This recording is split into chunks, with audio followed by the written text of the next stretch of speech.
ሰላም ክቡራትና ክቡራኒ ሰላም ፕሬስ ተከታታዮች በያላችሁበት ሰላማችሁ ይብዛ። ለዛሬም አዳዲስ መረጃዎች ይዘን መጥተናል። በዛሬ ቆይታችን የትግራይ ህዝብን ለማስፈጀት ለማስጨረስ አዲስ የሽፍታ መንግስት ያቋቋመው ዶክተር ደብረጽዮን አሁንም የሚገርም ለእልቂት የሚጋብዝ አዲስ የክተት የጦርነት አዋጅ አውጀዋል። ስለዚህ አዋጅም እናካፍላችኋል። ከዛ አልፈን ደግሞ ወደ ትግራይ የሚደረግ በረራም ሊያቋርጡት እንደሆነ ፍንጭ ሰጥቷል። ስለዚህም እናካፍላችኋል። ከዛ አልፈን ደግሞ በቅርብ ጊዜ በህወሓት ታጣቂዎችና ፌደራል መንግስት በሑመራና ሱዳን አዋሳኝ በሆነ ቦታ በሸሬና ያጋጠመው እልቂት ህወሓት የትግራይ ልጆች ያጋጠመ እልቂት ወይም ደግሞ ሞት ከዛ አልፈም ደግሞ የአካል ጉዳትም የምርኮም ስለዚህ ለመሸፈን የሄዱት ያሉት የአዲስ የድራማ የሚመስል ፕሮፓጋንዳም እናካፍላችሁናል። እስከ መጨረሻ ቆይታችን አብራችሁን ዝለቁ። ነጋሲ ኻላይ ከእናንተ ጋር ቆያለሁ። ለሚዲያችን አዲስ የሆናችሁ ሰብስክራይብ ያደርጋችሁ፣ አዲስ ያልሆናችሁ ደግሞ የዚህ ሚዲያ ተደማጭነት እንዲሰፋ ለምንሰራቸው ፕሮግራሞች ላይክ ሼር ያደርጋችሁ ከኛ ጋር እንድትዘልቁ ነው የምንጋብዛችሁ። ምናልባት ከዋና ሐሳባችን ከመዘልቃችን በፊት አሁን በቢቢሲ የተደረገው ቆይታ የአምባሳደር ኢትዮጵያ በኬንያ ጀነራል ባጫ ደበሌ ያሳለፉት መልእክት አለ። አሁን ጦርነት ከተከፈተ በተለይ ደግሞ ከኤርትራ ተያይዞ ዋና በትግራይ ያለው ኃይል ወይም ደግሞ ለህወሓት ገፊ ዋና አዛዥም ሆኖ እየቀጠለ ያለው ሻዕቢያ። ስለዚህ ጦርነት ከተከፈተ እንደ ድሮ ግንባርና ደጀን ተብሎ የሚከፈል ቦታ የለም። ለምሳሌ አስመራ ደጀን ሆኖ ባድመ ፍሮንት የሚሆንበት ወይም ደግሞ ግንባር የሚሆንበት ምክንያት ሊኖር አይችልም። ካርቱም ደጀን ሆኖ አልፋሽጋ ወይም ደግሞ ኩምሩክ እሱ ግንባር የሚሆንበት ሁኔታ የለም። ሁሉም ግንባር ነው። በተለይ ደግሞ ወደ ኤርትራ የምናደርገው ዘመቻ ካለ ኤርትራ መንግስት የሚባል ኤርትራ የሚባል ነገር ማይኖር የሚል ያስተላልፉት መልእክት። አሁን ይሄ በተመለከተ ያስተላልፉት መልእክት እንድጋብዛችሁና የህወሓትና የሻዕቢያ ሪአክሽንስ ምን ይመስላል የሚል ምናካፍላችሁ ይሆናል። ዋንስ ጦርነቱ ከተነሳ በኋላ የኤርትራ መንግስት የሚባል አይኖርም። ይሄን መታወቅ አለበት። ሶ ጂኦግራፊውም ይቀየራል። ፎር ዛት ማተር መንግስቶች ይቀየራሉ፣ ጂኦግራፊውም ይቀየራል። ዝም ብሎ አይነት አይደለም፣ በቀጠናው ማለት ነው። ለምሳሌ ያክል በኢትዮጵያና በኤርትራ መካከል ያለው ዲማርኬሽን የለም እኮ። እሱም ራሱ ሌላ ችግር ይፈጥራል። በኋላ ሌላ ችግር ይፈጥራል። ይሄ ይያዛል። የኤርትራ መንግስት አይኖርም። የኤርትራ መንግስት በማይኖርበት ጊዜ ምንድነው ሊመጣ የሚችል? አይኖርም። አዎ አይኖርም። በራሱ ይጠፋል። አይኖርም። ጦርነት አይደለም እንዴ? አሁን እኮ ጦርነት በሚሆንበት ጊዜ ሎክ ደጀንና ፍሮንት የሚባል ነገር የለም። በዚህ ዘመን የሚፈጠር ጦርነት ደጀንና ግንባር የሚባል የለውም። ሁሉም ግንባር ናቸው። ይሄ ማለት ምንድን ነው? አስመራና በባድመ አካባቢ ያለው ግንባር አስመራ ደጀን ሆኖ ባድመ ግንባር ሊሆን አይችልም። ሁለቱም ግንባር ናቸው። ካርቱም ደጀን ሆኖ አልፋሻ ግንባር አይሆንም። ሁሉም አንድ ናቸው። ስለዚህ የሚሆነው ነገር ምንድነው? መንግስታትም ይቀያየራሉ። ጂኦግራፊም የሆነ ያን የሚፈጠር ነገር ይኖራል። አሁን ይሄ እዚህ ይሆናል፣ ይሄ እዚህ ይሆናል ብዬ ያን ማድረግ አይችልም። ነገር ግን ሪዛልቱ ይሄ ነው። ይሄ ግን አያስፈልግም። አሁን የጽምዶ ዋናዎችና ከነሱ በታች ያሉ አፈቀላጤዎችም መልስ ሲሰጡ ነበር። በሚዲያም በሌላ ተገባዥ ሆኖ እየቀረቡ ማለት ነው። አሁን ይህ አይታሰብም። ባለፈውም የተናገሩት ነገር ቢኖር በተለይ ደግሞ የህወሓት አፈኞች ሲናገሩት የነበረው አሁን ፌዴራል መንግስት ወደ ትግራይ እንዳይገባ ወይም ደግሞ መከላከያ ሰራዊት ወደ ትግራይ እንዳይገባ ፋኖ ይከለክለዋል። በአዲስ አበባ ዙሪያ ሆኖ እየተዋጋ ስለሆነ አሉ። ከዛ አልፎ ደግሞ እኛን ረግጦ ወደ ኤርትራ መግባት አይችልም። ሌላ ይቅርና ኤርትራ ከተወረረች ወይም ደግሞ የኢትዮጵያ መንግስት ከኤርትራ ጋር ጦርነት ከገጠመ ቅዳሜ ተጀምሮ ሰኞ ወደ ጦርነቱ እገባለሁ ወይም ደግሞ ከኤርትራ ጋር ሆኜ እዋጋለሁ ያሉት የህወሓት አፈኞችም አሉ። ቃል በቃል የተናገሩት ነው። ይሄ እኔ የደጎምኩ ያለሁት እነኛ አሁን ተነሶ ምንድነው ያሉት? አይታሰብም። እንኳንና ኤርትራ ሊገባ ወደ ትግራይ መግባት አይችልም። አማራን መቆጣጠር አይችልም። ስለዚህ እንደዛ የጽምዶ ፕሮጀክትም እንደዛ ነው። መጀመሪያ ፋኖ ይከላከላል። ከፋኖ አምልጦ የመጣ ደግሞ ህወሓት ይከላከላል። ከዛ አልፎ ነው ወደ ሻዕቢያ ማግኘት የሚችለው።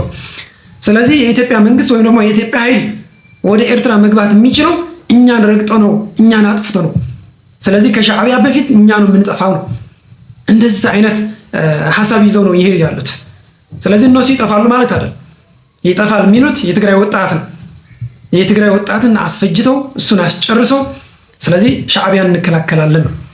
ለፋኖ ተከላከልልን ነው። እንደዚህ አይነት የእብዶች ጥምረት ነው። እንግዲያውስ ጽምዶ የሚባለው ይሄ ነው፣ ሀሳቡም ይሄ ነው።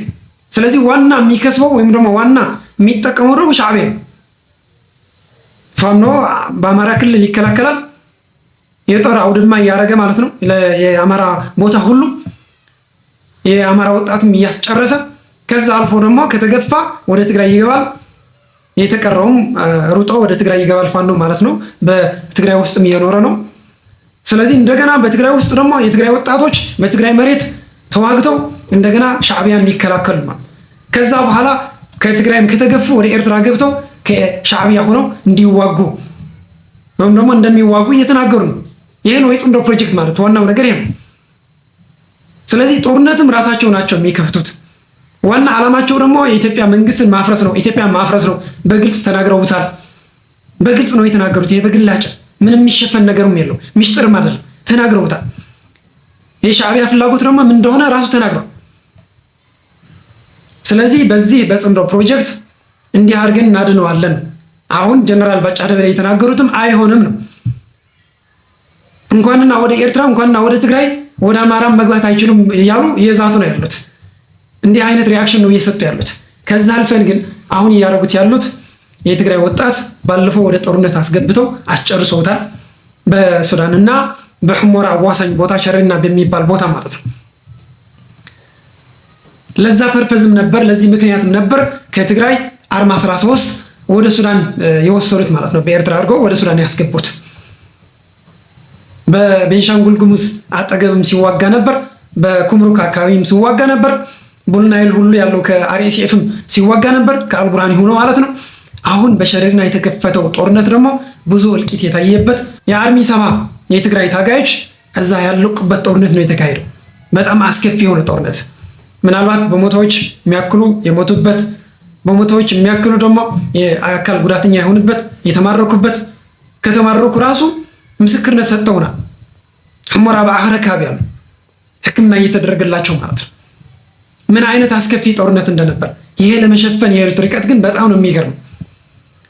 መጀመሪያ በድሮንና በከባድ መሳሪያ እየተደበደብን ነው ብለው እነ ስታሊን ሌሎችም የህወሓት አፈቀላጤዎች ዜና ሰሩ፣ ጦርነት ተከፈተብን ብሎ ማለት ነው። ስለዚህ በድሮንና በከባድ መሳሪያ በመድፍና በታንክ ነው እየተደረገ ያለው። ስለዚህ የእግረኛ ጦርነት የለም ብሎ መጀመሪያ ዜና አሰሩ። ቀጥሎ ደግሞ የደብረጽዮን ሽፍታ መንግስት ደግሞ መግለጫ ሰጠ። ከዛ አልፎ ቆይቶ ያን ያህል አስከፊ ጦርነት ነበረ፣ ብዙ ወጣት ማልቀዋል ተብለው ምናልባት ከአርሚ 13ም ከአርሚ 70ም የነበሩ ታጋዮች ለጓደኞቻቸውና ለቤተሰቦቻቸው ስለነገሩ አይ አሁንማ ወጥተዋል ብለው መናገር ጀመሩ። የእግረኛ ጦርነትም ነበራል። ስለዚህ አሸንፈናል፣ የመከላከያ ሰራዊት ፈርጥጦ ወደ ጎንደርም ወደ ምናምንም ገብተዋል ብለው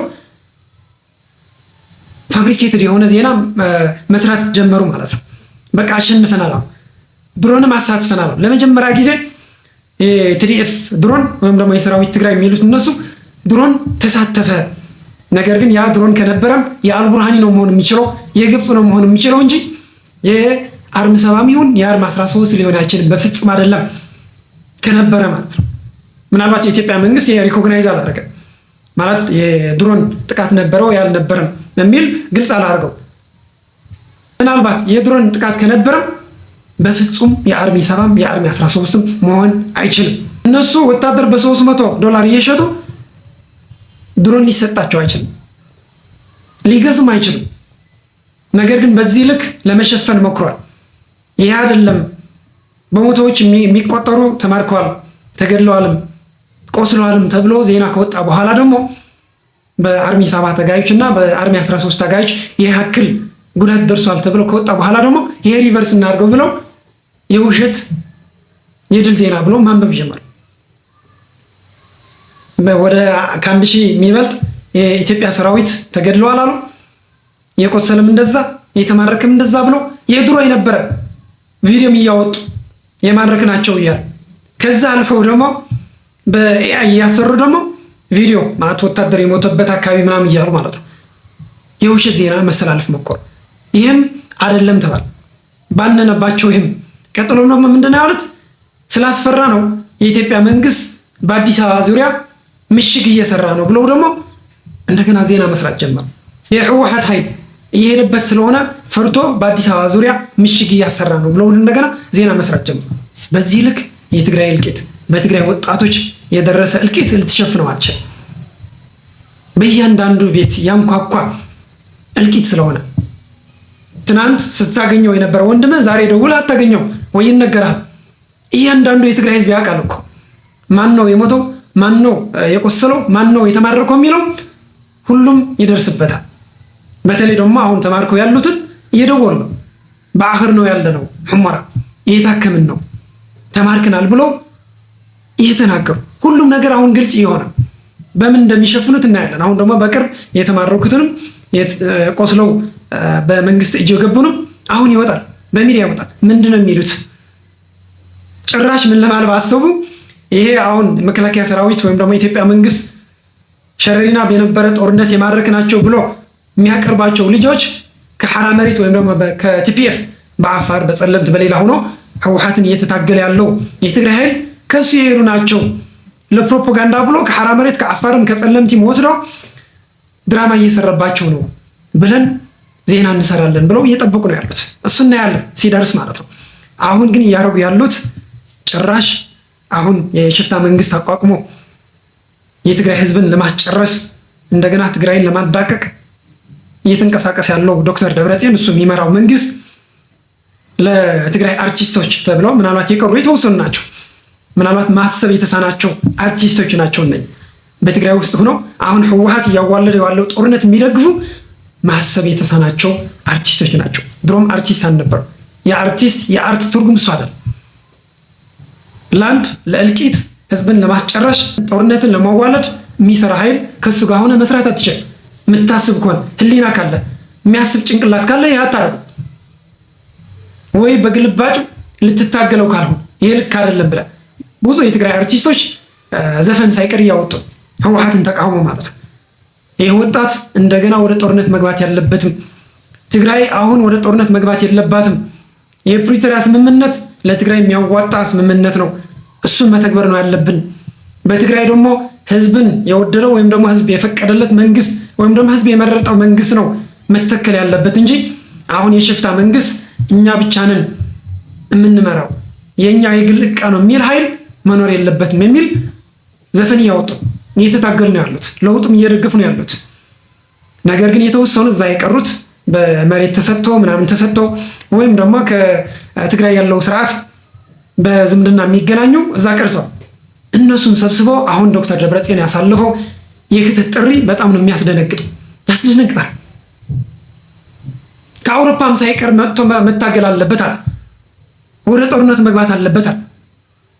ስለዚህ የሰላም ከፌዴራል መንግስት በሰላም የሚፈታ ነገር የለም። ቃል በቃል የተናገረው በሰላም የሚፈታ ነገር የለም። ስለዚህ ወደ ጦርነት መግባት አለብን። የኛ ህልውና በእጃችን ነው ያለው። ሰራዊቱም እየጠበቀን ነው። ወደ ጦርነት እንግባ እያለን ነው። ስለዚህ እንገጥማለን። ቃል በቃል የተጠቀመበት ቃል ራሱ እንገጥማለን። እስኪ በትግርኛ ነው የተናገረው፣ እሱ ሰምተነው እንምጣ። መዋጽኦና ኢልና ያደግ በአና ወዲና ኢና ዛኽለና ጽዕርና ኢና ተጸሚምና ኢና ከፊልከ ኢኻ መስዋዕቲ ትኸፍል ለካ ሕዝውን ዋኸማ ኢልካ ኣፅል ግን የብለከን ሕዚ ክንገጥም እዩ ዘለና። እንግዲያውስ ይሄ ነው ያደረገው ጥሪ። ቃል በቃልም የተናገረው የኛ ህልውና በእጃችን ነው ያለው። ስንታገስ ቆይተናል፣ ጨርሰናል። በእኛ በኩል ያለው ዝግጁነት ሁሉም ነገር ጨርሰናል ወደ ጦርነት ለመግባት። ሰራዊቱም ይብቃን እያለን ነው። ስለዚህ እንገጥማለን ነው ቃል በቃልም የተናገረው። እንገጥማለን ማለት ምንድነው? በሬ ምናምን ነው ለበሬ ነው እንደዛ የሚባል እንገጥማለን ሲትል ራሱ ቃሉ ራሱ እንዴት ንቀው እንደሚያዩት እንዴት ለነሱ ተራ ነገር እንደሆነ። መቼም እነሱ ወደ ጦርነት አይገቡ። በዋሻም በምንም ተደብቀው 200 ኪሎ ሜትር 150 ኪሎ ሜትር ገፋ ቢልም 50 ኪሎ ሜትር ከጦርነቱ ርቀው ነው የሚቀመጡት እነሱ። ወደ ጦርነቱ ከቀረቡም በዙሪያቸው ብዙ ወጣት አሰልፈው እሱን ተማምነው እኛን ከኛ በፊት ሆኖ የሚጨረስ የሚሞት የሚያልቅ ወጣት አለ ብለው ስለሚያስቡ አቅልለው ነው የሚናገሩት። በጣም ቀላል አድርገው እንገጥማለን፣ በቃ የሰላም የሚባል ነገር የለም ብለው ራሱ የክተት ጥሪውን ይሄ ጦርነት ጥሪ ነው፣ እንገጥማለን ነው። የክተት ጥሪው ደግሞ ከአውሮፓም ቢሆን ከሌላም ቢሆን መጥቶ መክተት ነው መዝመት ነው ያለበት ብለው ደግሞ አውሮፓ ላለውም አሜሪካ ላለውም እንዴት አይነት ጥሪ አሁን በትግራይ ውስጥ ያለው አይበቃንም ብሎ ዲያስፖራውንም መጥቶ መክተት ነው ያለበት ብሎ ያስተላልፉት ጥሪ ምስኪ እንስማው። ተሰለፍ ተፋጅ ተሰለፈ ካብ አውሮፓውን መጽ ይሰለፍ ናብ ሰራዊት ያቱ ኣብ ዓዲ ዘሎ ጥራሕ አይኮነን ኣብ ደገ ወን ዘሎ መጽ ይሰለፍ ናዓተ ወሃይ ይሄ ነው እንግዲያው ሲያስተላልፈው መልእክት። አሁን ክተት ከተባለ እዚህ አገር ውስጥ ወይም ደግሞ በትግራይ ውስጥ ያለው ወጣትና ህዝብ ብቻም ሳይሆን አውሮፓም ያለ ተጠርቶ ይመጣል። ክተት ከተባለ ክተት ነው ይመጣል፣ ና ተብሎ ተጠርቶ ይመጣል። ስለዚህ እዚህ ውስጥ ወይም ደግሞ ትግራይ ውስጥ ያለው ብቻ ሳይሆን ውጭ ያለው ዲያስፖራ መጥቶ መዝመት አለበት ብሎ የጦርነት እና የክተት አዋጅ ያደረገው ይሄ ነው። ይሄ ይመስላል የደብረጽዮን አሁን የጠራው። ይሄ ብቻ አይደለም፣ ወደ ትግራይ የሚደረገው በረራ እናቋርጠዋለን ብለው ይሄ ያስተላለፉት ደደቢት በሚባል ሚዲያ የነሱ ሚዲያ ዋነኛ ወይም ደግሞ ቀንደኛ የህወሓት ልሳን ሆኖ እያገለገለ ያለው ሚዲያ ነው ደደቢት ማለት። ከዛራ ቀጥሎ ምናልባት ዛራ የተሻለ ታማኝነትም አለው፣ ለሁለቱም ነው የሚያገለግለው ማለት ሁለቱም ያገለግላሉ። ግን ምንድነው የሚባለው ብርም እየተከፈላቸው ለኤርትራ መንግስትም ወይም ደግሞ ለሻዕቢያም ያገለግላል፣ ዛራ ለህወሓትም ያገለግል።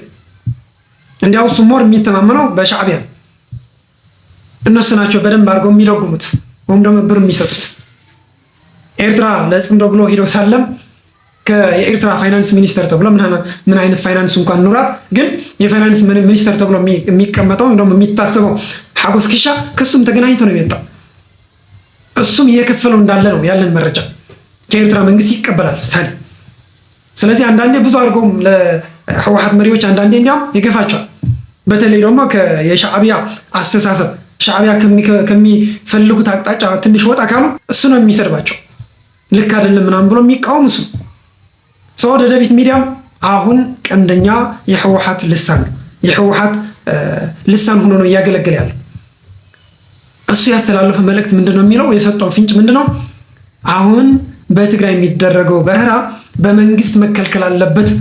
የሆነ ይሁን የኢትዮጵያ የሚበር ወይም ድሮንም ይሁን የሲቪል አቪዬሽንም የሆነ ይሁን ወደ ትግራይ ሰማይ መንቀሳቀስ አይፈቀድም ብሎ መከልከል ይኖርበታል ብሎ በሚዲያውም የተላለፈው ይሄ ነው።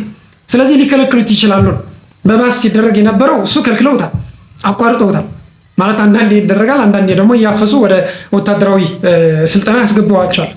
ይሄ ነው ያደረገው። በዚህ ልክ እየሄዱ ነው። ሊከለክሉትም በቅርብም ሊከለክሉት ይችላሉ፣ የበረራውን ማለት ነው። ሊከለክሉት እንደሚችሉም ፍንጭ ሰጥቷል። ከዛ አልፎ ደግሞ አሁን እየተደረገ ያለው የጦርነት ጥሪና የክተት ጥሪ የትግራይ ህዝብ አይቀበለውም። ለሱ የሚመለከት አይደለም። ምናልባት ለደብረጽዮን ካድሬዎቹ የህወሓት አባላት የሆኑ ካድሬ የሆኑ እነሱ ሊያደርጉት ይችላል። የትግራይ ወጣት ግን ይሄ አይመለከተው። የትግራይ ህዝብ ይሄ አይመለከተው። 2012ም እንደዛ አይነት ጥሪ አድርጎ ነበር ደብረጽዮን። ምንም አይነት አቅም አልነበረው፣ ምንም አይነት ኃይል አልነበረው። 5000 ሰራዊት ይዞ ጦርነትን ቀስቅሶ እንዴት አይነት አስከፊ የሆነ ጦርነት እንደተደረገ አይት ነው ማለት ከታመነበትም ያኔ ልክ ነበር ምናምን ብሎ ከታመነበትም ራሱ ሲፈክር ነበር እንጂ ምንም አይነት ወታደርም አልነበረው። እንዴት አድርጎ አናንቆ ሲናገር እንደነበረ ግን እስኪ እናስታውሳቸው። ትግራይ ላይ ዘመቻ እንደዚህን እንደምንም አድርገን ማንበርከክ አለብን ነው። ማንበርከክ አትችልም። አስተሳሰቡ ነው የሚገርመኝ። ፍሬሽ ነው፣ ፍሬሽ ሜሞሪስ ወይም አብዛኛው ሰው አለ በህይወት ማንም ቢሆን እንትን ሊያደርገው አይችልም። የኛ ደርግን ያህል ግዙፍ ኃይል እኮ ነው ያፈረሰው። ከሁሉም ገጥሜ አሸንፋለሁ ብሎ የተነሳ ነው። አሁን ደግሞ አቅሙ ይታወቃል። የሳስባት አይደለም ያለ መንግስት ሆኖ የክልል መንግስት ቢሆን መንግስት ነው ማለት ነው። ማታቀም አለው ልታወዳድረው አትችልም። አቅም በሌለበት ጊዜም ወደ ኋላ አይልም ነው። አቅም ይዘማ እንዳለው ነው። እሱ አይደለም መንገዱስ በእንትን ይሁን ነው እንጂ ለምን ስናስባለን ነው እኛ ምንለው። ስለዚህ ችግሩ እንዳልነው ያሳሰብ እና ይሄ ወንጀለኛ የመደበቅ አይደለም። እኔ ባለፈውም በሐዋሳ ጉባኤም ተናግሬያለሁ። አሁን እስር ቤት እንደዚህ ያደረጉ እንደዚህ እኛ ራሴ በረሃ ስወጣ እንዳለ ታሰር ብዬ ነው የወጣሁት። ከኔ ጀምሮ አልሸከምም ነው ያልኩት። አገን ልክ የድርጅት ሜሞሪ እንዳልነው እኔ ሜሞሪ አለኝ። ማዕከላዊ ምርመራ እንዳልገባ ብዬ ነው ሄድኩት። ያቺ ቀን የወሰንኩባት ቀን ማለት ነው። ይፈልጉሃል ሲሉኝ ገብቶኛል። እኔማ ማዕከላዊ ምርመራ አልገባም። ያው መንፈስ አለ የትግል የወሰንኩባት ቀን ግን ትፈልጋለህ ሲባል ማዕከላዊ ምርመራ ስለማውቃት ማለት ተማሪ ስለሆኜ እሰይ ነው። እንደምትሰሙት 2013 የተናገረው ነው። 2012 ከአዲስ አበባ ፈርጥጦ ወደ መቀለ ሲመጣ በምን ምክንያት እንደመጣ ነው የሚናገር። ከዛ በኋላ ደግሞ ስለ ጦርነቱ ምናምን ሲናገር በቃ ከኢትዮጵያ መንግስት በላይ አቅም አለን ምናምን ብሎ ያኔ ሲዋሽ ነበር። የሌለ ፕሮፓጋንዳ ሲነፋይ ነበር።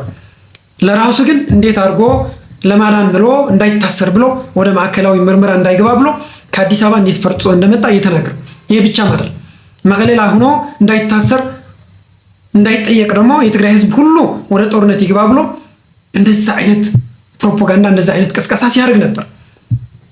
ያው እሱ እንዳይታሰር እሱ ወደ ማዕከላዊ እሱና ጓደኞቹ መሰሎቹ ወደ ማዕከላዊ ምርመራ ወይም ደግሞ ወደ ህግ እንዳይገቡ 100 የማይሞሉ 50 የማይሞሉ ሰዎች እንዳይገቡ የትግራይ ህዝብ በሙሉ ወደ ጦርነት መግባት አለበት ብሎ ወስነው እንደዛ ያደረጉት ራሳቸውም ነግረውን የሰሜን እዝ እስከ ትናንት ራሳቸው ወጥተው እስኪመሰክሩ ሰሜን እዝ አላጠቃንም ሲሉ ነበር። ከ2 ወር ምናምን የማይሞላበት ደግሞ የአንድ ግንባር አዛዥ ጀነራል ማሸ በየነ የሚባል ቃል በቃል ተናግሮታል። የሰሜን እዝ አስቀድመን ማጥቃታችን በጣም ጥሩ ነው ያደረግነው። እንደዛ ማድረጋችን የሚሊተሪ ኦፕሬሽናችን በጣም ከፍ እንዲል ኃይል እንዲኖረን አድርገዋል። ባናጠቃው ነበር ግን ታሪኩ ሌላ ሊሆን ነበር ብሎ ራሱ ተናግሯል። ራሱ ነው ያመነበት። እኛ አይደለም ወይ እኔ አይደለም የምለው ራሱ ያኔ ከወሰኑት የግንባር አዛዥም የሆነ ጀነራል ማሾ በየነ። ስለዚህ እነሱ እንዳይያዙ እነሱ እንዳይጠየቁ ሰውም እንኳን አሳልፈው ሰጥተዋል። ጀነራል ክንፈ ዳኘው እኮ ራሱ ደብረጽዮን ነው አሳልፎ የሰጠው በቃ ይጠየቅ ብለው። ወደሱ ሲመጣ ግን አይ እኔማ መጠየቅ የለብንም ብሎ ከአዲስ አበባ ፈርጥቶ መጥቶ ስለዚህ የትግራይ ህዝብ ይዞ በተሳሳተ ፕሮፓጋንዳም ሌላም ጨምሮ ወደ ጦርነት ገባ ማለት ነው። አሁንም ያ ታሪክ ለመድገም ነው ይሄድ ያለው። የክተት ጥሪ የጦርነት አዋጅ እያወጀ ያለው እሱን ታሪክ ለመድገም እሱ ምንም እንደማይሆን ያውቃል። ማክሲማም ቢማረክ ነው ተማርኮም ምንም እንደማይሆን ያውቃል። ይህን ተማምኖ የትግራይ ወጣት ወደ ጦርነት ለመግባት በውሸት ፕሮፓጋንዳም እየቀሰቀስ እያደረጉት ያሉት እኛም ልንታገለው ነው የሚገባው የሚል መልእክት ለማስተላለፍ ነው። ከዛ አልፈን ደግሞ አሁን አንዳንድ ሀቅ የሚመስሉ ውሸቶች አሉ። በሆን በታጋዮች አድርገህ በሌላ ሰዎችም አድርገህ በሃይማኖት መሪዎችም እንዲነገሩ የሚደረጉ ሀቅ የሚመስሉ ውሸቶች አሉ። ለምሳሌ አንድ ወንድማችን የሚናገረው እዚህ እናሰማችሁና እስኪ እውነታ ምንድን ነው የሚል እውነት ነው የሚመስለው ዝም ብለህ ስትሰማ። ነገር ግን ከዛ ወጥተህ ስትጠይቅ ምክንያቱ ምንድን ነው ያ ያልሆነበትም። ለምሳሌ ስለ ትግራይ ተፈናቃዮች አልተመለሱም፣ ደሞዝም ተከልክለዋል ምናምን ሲባል ምክንያቱ ምንድን ነው ብለህ ስትመረምር ሌላ ነው የምታገኘው። ተከልክለዋል የሚል ግን ፋክት ነው። አዎ ተከልክለዋል። የተፈናቀሉም አልተመለሱም፣ ይሄ ፋክት ነው። የትግራይ መሬትም አልተመለሰም፣ ፋክት ነው። ለምን ስትል ግን ምክንያቱ ሌላ። አሁን ይሄ ብቻ ያናገርክ ሀቅ ለማስመሰል የሚደረገው ነገር እስኪ አንድ ወንድማችን ሰምተነው እንምጣ። እስኪ አንድ የሰራዊት አባል የተናገረ አይ ማለት እንደ እብሪተኛና እንደ ጦረኛ ባታዩ የትግራይ ህዝብ ያለበት ሁኔታ ብታዩ፣ አንደኛ መድኃኒት ተዘግቶብናል፣ ባንክ ተዘግቶብናል፣ ነዳጅም አይገባም ተዘግቶብናል፣ አስተማሪ ደሞዝ አይወስድም፣ ሐኪም ደሞዝ አይከፈልም። ለ6 ዓመት ሙሉ ደግሞ ከሁመራ የተፈናቀለ ማህበረሰብ ሸራ ላይ ነው የሚኖረው። ይሄ ሁሉ ችግር ተቋቁሟል እንዴ! በ21ኛው ክፍለ ዘመን ጎሮሮ ታንቆ የሚኖር ማህበረሰብ እኮ የትግራይ ህዝብ እኮ ታውቁታላችሁ። ለኢትዮጵያ ምሰሶ ሆኖ ያገለገለ እንጂ ያን ያክል የተጠቀመም አይደለም። አንዳንዴ ጥላቻችሁ ከምን ላይ እንደሆነም ስለማይገባኝ እኛ እንደማንንም ዜጋ ሰላም እንፈልጋለን። እንደማንንም ዜጋ እኩል ሰዋውነት እኮ የሚባል ነገር አለ። እንዴት ሰው መድኃኒት ይከለከላል? እንዴት ሰው ባንክ ይዘጋበታል? በገዛ ገንዘብ እንዴት ነዳጅ ይከለከላል? ታዲያ ኢትዮጵያ ወንድማችን የሚናገረው በትግራይ ውስጥ እየተደረገ ያለው አሁን ምንድነው? ደሞዝም ተከልክለዋል። ሐኪም መምህር ደሞዝ እየተሰጠ አይደለም። ሌላ ነገር ባጀት ራሱ ተከልክሏል። ከዛ አልፎ ደግሞ የትግራይ የተፈናቀለ ህዝብ ደግሞ አልተመለሰም ነው። አዎ አልተመለሰም። አሁን ዋናው ነገር ደሞዝ ተከለከለ ነው የሚሉት። ደሞዝ የምትልከው ወደ መንግስት ነው አይደለም? በትግራይ የነበረው ደግሞ ጊዜያዊ መስተዳድር ነው። ጊዜያዊ መስተዳድሩን አፈረሱት። እነሱ ደግሞ ለጦርነት እየተዘጋጁ የኢትዮጵያ መንግስት እናፈርሳለን፣ ኢትዮጵያ እናፈርሳለን ብሎ ነው እየዛቱ ያሉት። ከሻዕቢያ ሆኖም ከሱዳንም ከግብፅም ከፋኖም ሆኖ እንዴት አድርገህ ነው የምትሰጠው? መንግስት ብትሆን ራሱ እዛ ሆነ ሳለውና አፈርሳለሁ ካንተ ጋር ገጥማለሁ የሚለውን እንዴት አድርገህ ነው በቢሊዮን የሚያክል ወይም ደግሞ በቢሊዮኖች የሚያክል ብር የምትሰጠው? ጊዜያዊ መስተዳድር ሳለ ራሱ የትግራይ ባጀት 80% ለሰራዊት ቀለብ ለሰራዊት ደሞዝ ነበር ሲውል ነበር። በጣም ያሳዝናል። ሰራዊት በዲዲአር ወጥቶ ወደ ስራው ወደ ትምህርቱ ወደ ሌላው አንበትንም ብለው የትግራይ በጀት 80% ለትግራይ ነው ለሰራዊት ነበር ባጀቱ ሲፈስ ነበር። ስለዚህ መንግስት ከሌለ እንዴት አድርጎ መንግስት ሰራተኛው ነው መምህሩም ሐኪሙም እንዴት ደሞዝ ያገኛል? አይገኝም። ወዴት ልኳል? ወዴት ነው የሚላከው? እስኪያው መንግስት አፍርሶ እኮ የሽፍታ መንግስት ነው ያቋቁሙት። ስለዚህ የግድ መንግስት መኖር አለበት። ዝም ብለህ መቼም ብር አታፍሶ ይባስ ብሎ ደግሞ አፈርስሃለሁ ለሚል ኃይል እንዴት አድርገህ ታስታጥቀዋለህ? እንዴት አድርገህ ብር ትሰጠዋለህ? ደግሞ 80% ደግሞ ለሰራዊት የሚለውን ማለት ነው። መሆን ያለበት ግን በትግራይ መንግስትን ያፈረሰ ኃይል አለ። ተፈናቃዮቹ ራሱ ፌዴራል መንግስት በሚፈልገው ልክ እየሰራ ነው ማለት አይቻልም። ነገር ግን ከድሮም ጀምሮ የራያ ተፈናቃይ ሲመለስ፣ የጸለምቲ ተፈናቃይ ሲመለስ፣ ከዛ ቀጥሎ የሑመራ ሊመለስ በዝግጅት ላይ ነበር። አንመልስም አሉ። ከተመለሰ ሰራዊት ካላስገባን የኛ ካድሬዎች የኛ አመራሮች ካላስገባን አይሆንም አሉ። በዛ ምክንያት እኮ ነው የቀረው። ምንም የሚያጠያይቅ እኮ አይደለም።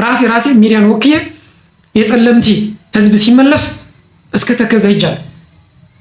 ከመከላከያ ሰራዊት የነበረው ግንኙነትም ስከታተል ነበር። ከሽረ ጀምሮ እስከ እንዳባጉና የነበረውን ማለት ነው። ከዛ በኋላ የሑመራ ተፈናቃይ ይመለሳል ተብሎ ተዘጋጁ ተብሎ የቢሮ ትራንስፖርትም መኪኖች አዘጋጅቶ ከዛ በኋላ እምቢ አሉ።